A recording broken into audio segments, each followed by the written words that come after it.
Šodien uzdosim jautājumus skolotājiem par ikdienu zaļajā skolā. Aiziet! Kā jūs raksturotu zaļo skolu 3 vārdos?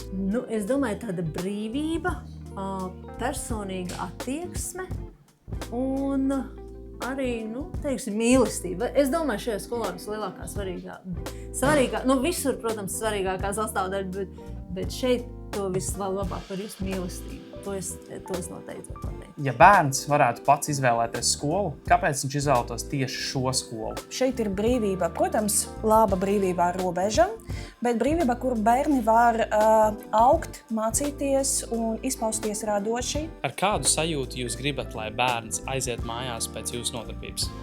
Es gribētu, lai bērns aiziet mājās ar sajūtu, ka viņš ir fiziski izlādējies, uzlādēts pozitīvi un ar vēlmi atgriezties vēl un turpināt dejot.